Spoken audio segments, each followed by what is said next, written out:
I've been competing in dog agility since I was 6 years old, so I've had a lot of time to accept this hard truth. I'm not the part of the team that most people are concerned about. They just want to meet my teammate. So let's start with her. High five. Good girl. Sit. Are you ready? Are you ready? Okay. Rep. Tire. Weave. Yes, good girl. Weave. Tunnel. Loop. Tunnel. Weave. Get it. Dog agility started as a backyard hobby, but it has evolved into a serious global competition. For many, including myself, it's become a full-time career. High Five is just one of many dogs that I compete with. I also have Surprise, her niece, who is also a border collie, Bee and Rio, both Shetland sheepdogs, and my youngest is Skittles, a mixed breed. Like most pro athletes, we train year-round, 4 to 5 days a week on average, in a giant air-conditioned arena with AstroTurf. What you see here is a small version of a full-size agility course. At a proper competition, you have 18 to 22 obstacles on approximately 10 to 12,000 square feet arena, and the goal is to run those obstacles in order, making no mistakes, and faster than any of your competitors. Sounds simple enough, right? But there's a catch. Every course is different. In fact, the judge almost never reuses the same course twice. That means that there is a possible 6.4 quadrillion different courses available. That's right, quadrillion. And we don't know until the day of the event what the course is. You, as the human, get just 8 minutes to study, memorize, and get ready to run that course at full speed. One mistake, just one, and the wind slips right through your hands. But sometimes the stars align, and it goes a bit like this. The fastest dog in qualifying in the 16-inch class, the last dog to run. Can it overtake Madison and be a champion here at Westminster? Jennifer gets a good lead out, so she can do that front cross teeter. You stay on it. There we go. Through the tire. Up and over this A-frame touch. Beautiful. Get into that tunnel.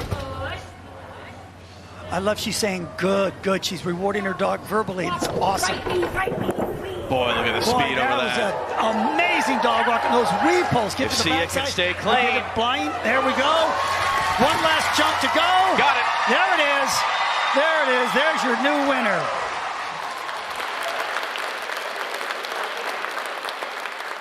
That's Bee and I at the 2022 Westminster Kennel Club Masters Agility Championship, held in New York City, where she won the title of overall Masters Agility Champion, the first Sheltie in the history of the sport to do so.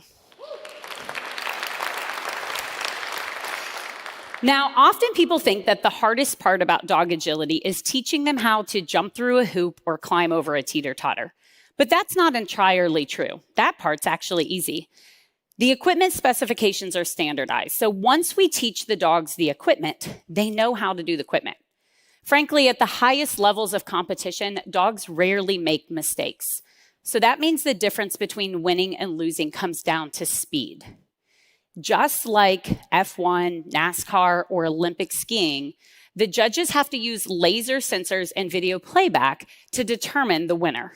At last year's Agility World Championship in Belgium, they measured time to the 1/100th of a second, and yet there was still a tie for the gold medal.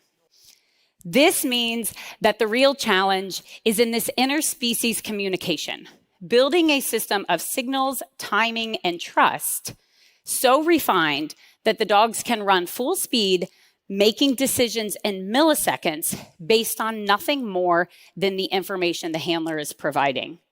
This sport is about communication. This sport is about connection. And that's what I'm here to share with you, what dog agility can teach you about communication.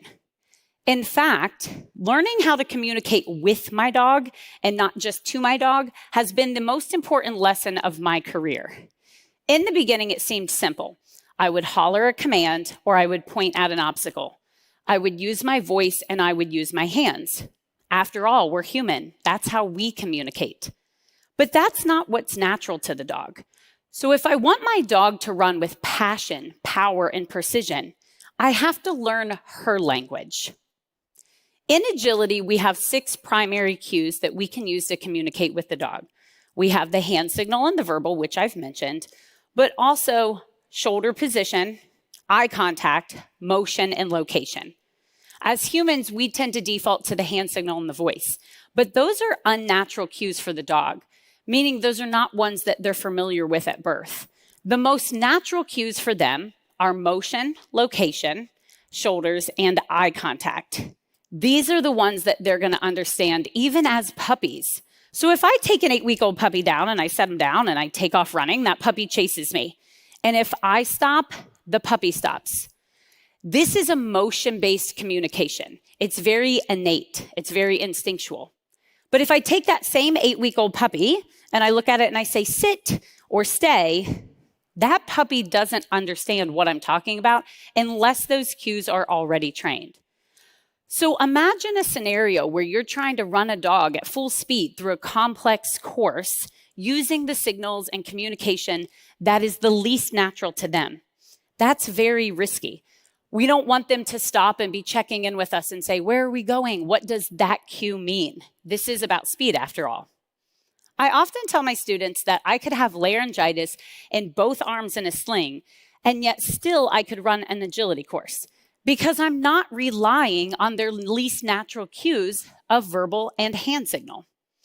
I want to focus on what my dog understands, the natural uses of motion.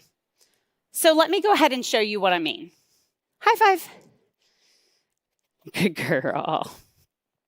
So I'm going to run it through this drill twice. Hi, we're going to start over here at the tire. Come here.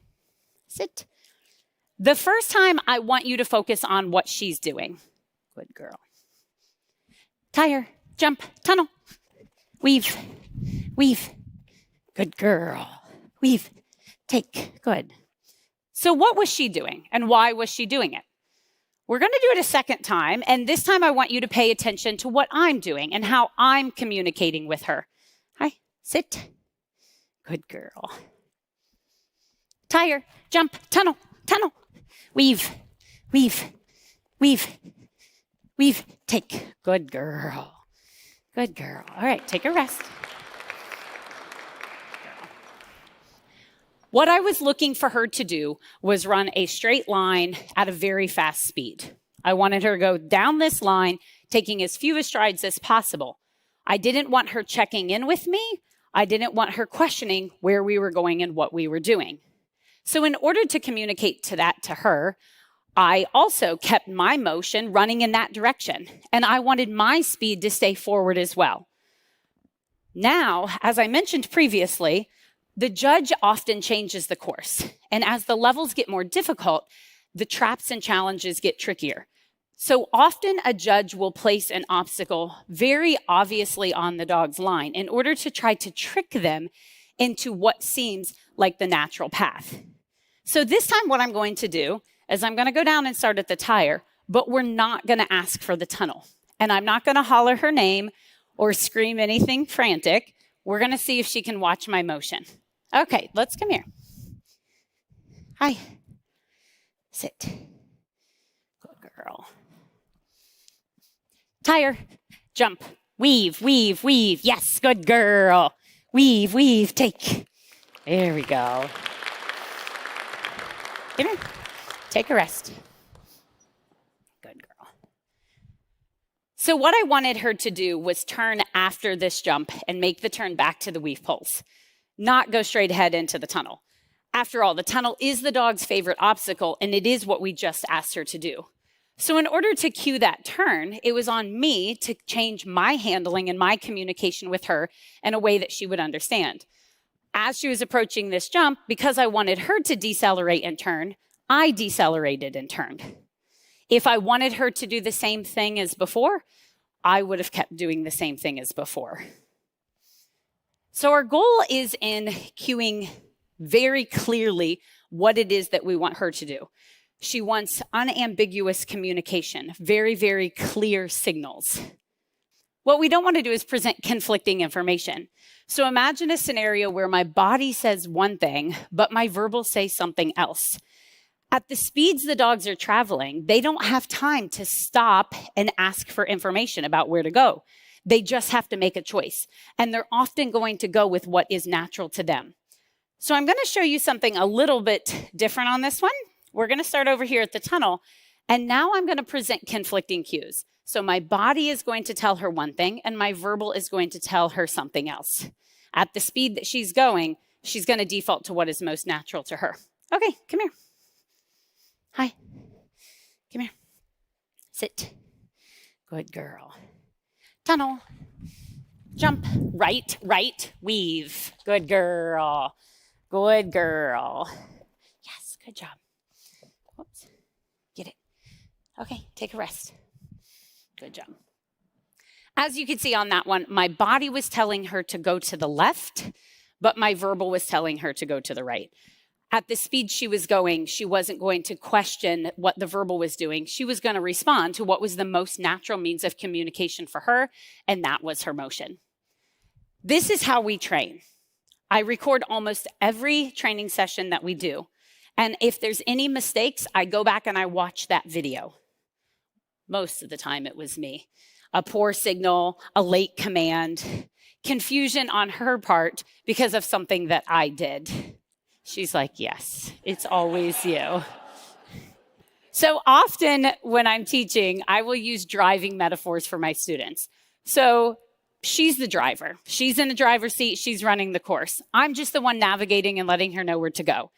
So imagine we're going down the freeway, 70 miles an hour in the left-hand lane, and I'm just go, oh, this is our exit. You can't just be swerving across and getting off. It's my job to communicate to her where we're going and to do so in a timely manner. But I also don't want to be so early that she gets over in the right-hand lane behind a line of semis, and it costs us a bunch of time getting off at the exit. I know. Agility is a team sport. It's not a solo act.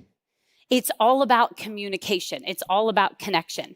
The best runs are when there's a real connection between the dog and the handler. It's not just about watching her on course. It's about actually making eye contact with her. It's why I will never be caught running an agility course in sunglasses. But the best teams are also those who understand each other. Knowing my teammate, knowing their tendencies, their strengths, their weaknesses, their fears, allow me to meet her halfway. They allow me to adjust and tailor every training session to my dog. As I tell my students, train the dog you were given. All of my dogs are a little bit different. Surprise has no problem doing the drills 100 times over and over again at full speed. High Five, on the other hand, is a bit of a perfectionist. If there's too many mistakes or if I have to repeat things too many times, she starts to worry that she's done it wrong. She has to go slower. So adjusting for what my dog needs and how they communicate allows me to build a relationship where my dog does agility because they want to, not because they have to. After all, I'm going to put them in some pretty high pressure situations and I want them to be having a good time out there. Good girl. So you might be thinking, this is fascinating, but what does this have to do with me? Agility has taught me that communicating with dogs isn't all that different than communicating with humans. You have to ask yourself the same question, whether it's raising a child, leading a team at work, or arguing with a spouse. Am I speaking their language? Am I communicating in a clear way? Am I being consistent? Am I trying to understand them, or am I just trying to control them? Agility has also taught me that the best communicators aren't necessarily those that speak the loudest or are the most commanding. They're those who reach out to have the best connection and to be understood. It doesn't matter if your teammate is two-legged or four. The best relationships are going to be when they trust you enough to run full speed into the unknown, knowing that you will get them through safely. And not because you ask them to, but because they want to. That's agility, and that's communication at its best. Thank you. Hi. Hi, come. Here, sit. High five. Good girl.